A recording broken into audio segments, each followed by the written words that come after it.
Angel Technologies. Let's talk about this as it is very much related to our research.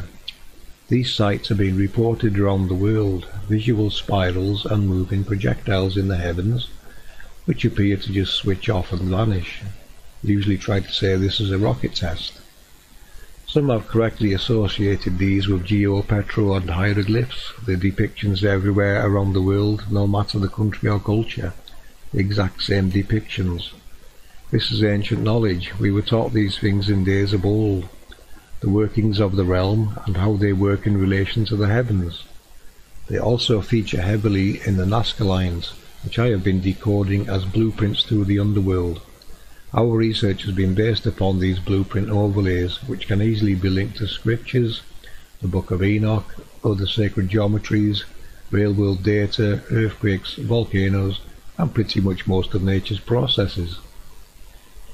What you may be looking at are projected elements from an open-ended tube, a particle accelerator that can project a particle hundreds of miles. The spiral in part may be coming from an element that is going through the right-hand rule, the spin around the particle accelerator. Now my concerns here would be what particle is being projected and what health risks, if any, are there to the public below. We know the sun's element is gold, the moon's is silver. What particles are being used here? Someone really needs to take an air sample from near these events and have them checked out. There will be signs in the skies. Now that sentence should end in if this technology is tampered with or reverse engineered. Now, why do I say they are projected particles? Let me take you back to the FBI Freedom of Information file on Mr. Nikola Tesla. In Exhibit Q here, you can see an agreement between Nikola Tesla and the Amtorg Trading Corporation, in which Tesla agreed to supply plans, specifications and complete information on a method and apparatus for producing high voltages up to 50 million volts, or producing very small particles in a tube open to air, or increasing the charge of the particles to the full voltage of the higher potential terminal, and for projecting the particles to distances of 100 miles or more. The maximum speed of the particles was specified at not less than 350 miles per second. Now, I've brought your attention to these files before and how it relates to our work and worldly workings. I'll read that part again.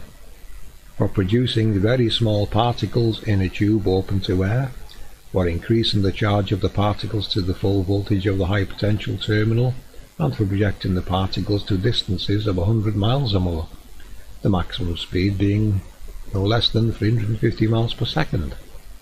I think this is what we are seeing, guys. This is projection technology, which is roughly what our work is all being based upon. To delve deeper into this research, I recommend watching our 12 Gates video. This is research done by One Conscience and myself, and we give a more technical breakdown of the Angel technology with many references and correlations.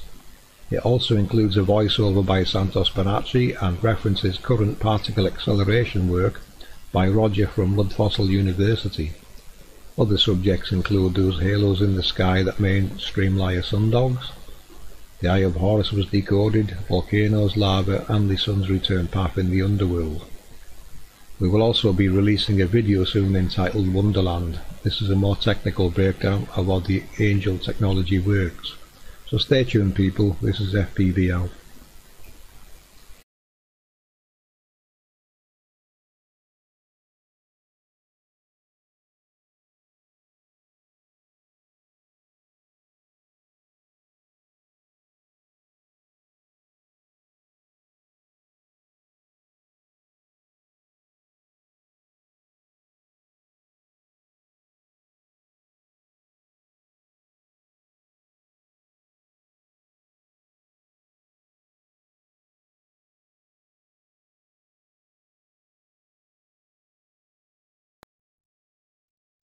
Hello and welcome to APM Seasons.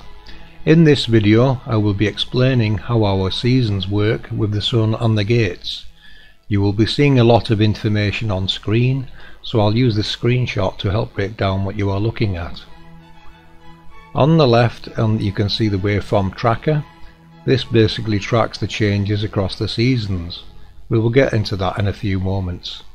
On the bottom left in green text is information from the creation calendar synced with the seasonal switching. When you see the red chevrons, some extra information is displayed in red above and beside it. At the bottom center is the astrology tracker. This tracks the zodiac information and a few other things. On the bottom right is the sun gate tracker, which I made to help me decode the gate's correct sequences and track the sun by degrees to help identify the gate switching from Auckland, New Zealand and their perspective bubble. So without further ado, we will continue. We are starting from the March equinox, gate 4R on the map. Each crossing and return of the sun represents 30 days or 1 month, 360 days total over the course of a year. We did add a 24-hour sun. For now I placed it in the path coming up from gate 6F. Boots on the ground needed from the northeastern latitudes to determine where it comes from and heads back towards the east gates. You will be seeing information relating to the sun's return path above the waveform tracker and the object crossing the map from west to east after sunset. We believe these are our luminaries returning back to the east, as we have decoded previously. I do think the sun uses a sinusoidal orbit, but we added them all near orbit also, as there is more than just the sun returning east, and we will be trying to identify them by their set times. You may think those waveforms just depict day and night, but you would be wrong. They physically exist, and we have recorded them on the mimic maps. You can see them if you look carefully in the overlays on the top left. You will also see them change with the seasons in the waveform tracker. There are also members in our group recording the ISS passing, so we can try and get a better look at it. We do expect it to vanish completely before your eyes, as we have shown before with the mimic map findings. There is more than one signal moving around the map, and when they overlap, they seem to occlude the light and it reappears elsewhere. This may also be what is creating our lunar eclipse, as the waveforms overlap. Remember, there is more than one luminary moving around up there, and all will have their own unique waveforms. As we have shown in our Power and Glory video, that light in the sky is Isis, Ra's mother, rejuvenating the sun, which actually decodes as a recharging process. Solar rejuvenation, as worded in the 12 Gates presentation. In Christianity, that light in the sky is known as Mary, the star of the sea. How did we forget all this? The information in the Sungate tracker was obtained from time and date by P900 Coolpick Sandra. She picked a random year, which in this case was 2006. We recorded the information for sunrise, sunset, total sun hours and the compass degrees to the sunrise as viewed from Auckland, New Zealand.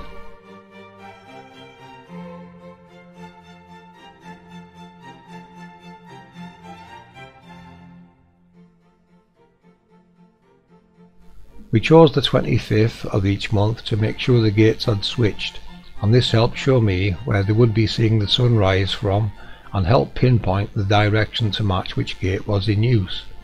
I called the rear gates long days and the forward gates short days, as in their groups of 4. This is how it works, lengthening and shortening the days as the sun cycles around the 12 gates. The 25th of March is also the first day of the new year in the Persian and Indian calendars, as an aside. Do notice also how accurate the compass is in catching the gate switches with the sun gate tracker. We do think the sun travels above and below the tropics of Cancer and Capricorn, and this is going to require boots on the ground if anyone at those latitudes can help identify if the sun is travelling north or south of those tropics. For full exploration, obviously we would recommend going east, as the eastern gates are closer, it is much warmer, And you should be thinking of where our luminaries are actually coming from, as this cannot be hidden.